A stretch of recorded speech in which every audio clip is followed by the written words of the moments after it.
Hi and welcome to video 3 on index laws. In this video we're going to talk about fractional indices, which are sometimes also called rational indices. The rational number is a number that can be written as a fraction. So really, in this case and in many cases in maths, if you're talking about fractional or rational, you're really talking about the same thing. So we'll learn the fractional indices law and we'll apply it in some simple cases. And then we'll also apply this law in a range of simple to complex problems, simplification problems. So let's have a look at our fractional indices law first of all. So the law is that if you have a to the power of 1 over n, then this is equal to the nth root of a. And the really simple case here, a to the power of a half is equal to the square root of a. And the law goes a little bit further. Remember, this is law number 8. If I keep up my arbitrary numbering from video 1 and 2, I get a to the power of m over n is equal to the nth root still. So n is the denominator of my fraction, and it's that root, but of a to the power of m. Or the nth root of a all to the power of m. It doesn't matter whether you do the nth root first or the power m first.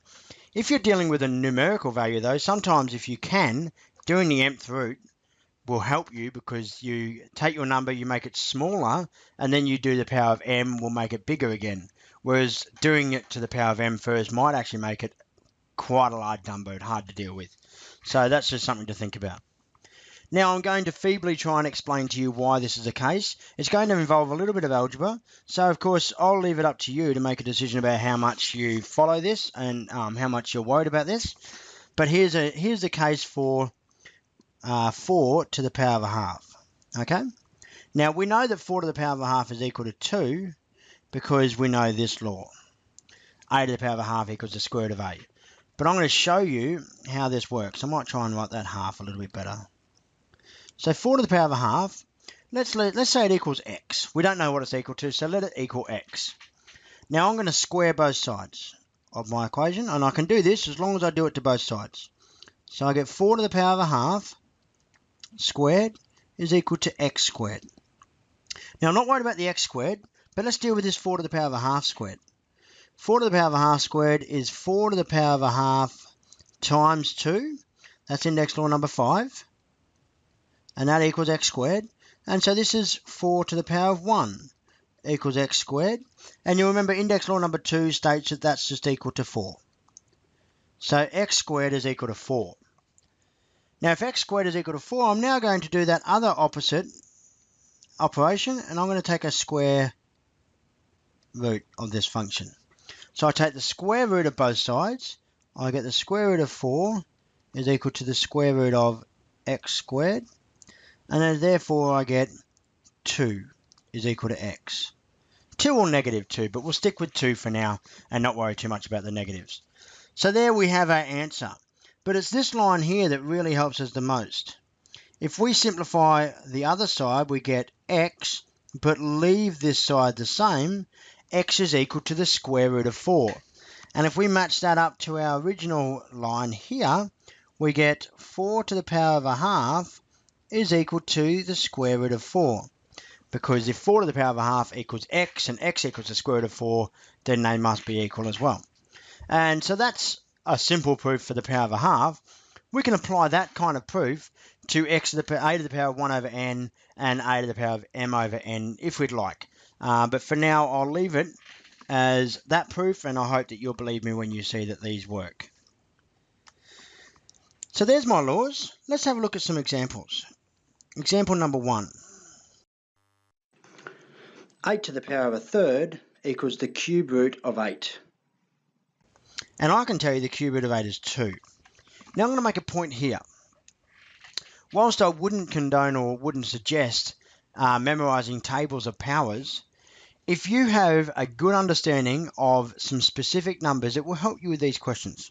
So the fact that I knew that 8 was a power of 2 meant I could just quickly go through and do 2 times 2 is 4 times 2 is 8. I knew that 8 was in that list. I couldn't remember which one it was, but I knew it was in that list. I know that number 256 is a power of 2, and it ended up being 2 to the power of 8. And I know that the number 343 is a power of 7. It's 7 cubed. If you get your list from 0 to 1,000 of those powers and just get a recognition of the numbers, it will help you a lot, and it's worth looking at. Example number 2.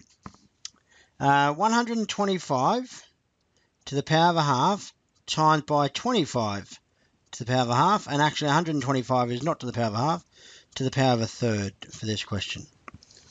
So we write this down as the cube root of 125 times by the square root of 25.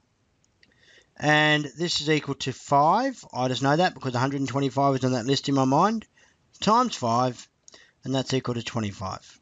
So there's our answer. Evaluate it again. Example 3 will also be an evaluate, because really we do a lot of evaluating these questions. And then we'll do one hard algebraic example. 27 to the power of 2/3. So I'll change it so that it's not a 1 in the numerator of the fraction.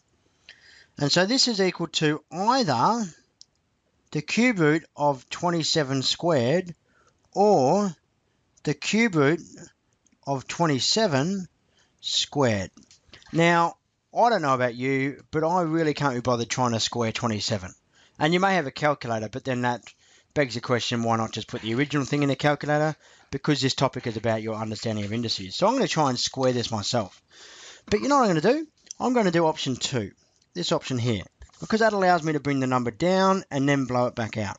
And I know that the cube root of 27 is 3. So I get 3 squared, and 3 squared is 9. So there's my answer to example 3. And finally, let's have a look at example number 4. And this one is going to be slightly harder and algebraic.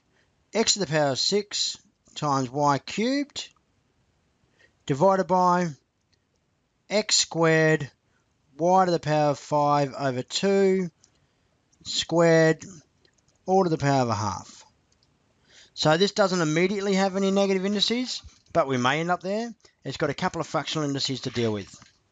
So first of all, I'm going to keep the top the same. X to the power of 6, y to the power of 3. I can't do anything with that, but I can expand the bottom. And when I do x squared squared, I multiply the powers, gives me x to the power of 4.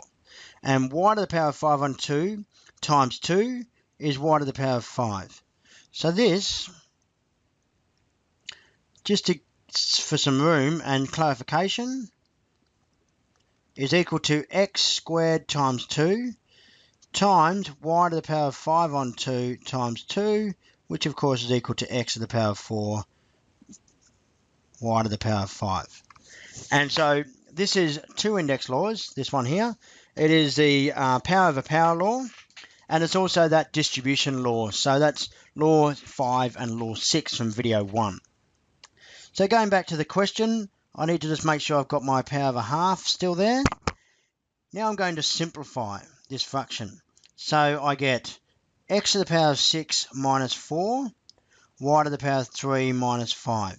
So now I can simplify each of the powers. I get 2, and y is negative 2. And I've still got to the power of a half. Now at this point, I'm just going to distribute that power half in, and that gives me x to the power of 2 times a half times y to the power of negative 2 times a half. And that's equal to x times y to the power of negative 1, which of course is x over y. And there's my answer. And I could have written that down as x squared over y squared and done the square root of that, and I would have got the same answer. So there's example 4. There's fractional/rational indices. I hope you enjoyed it.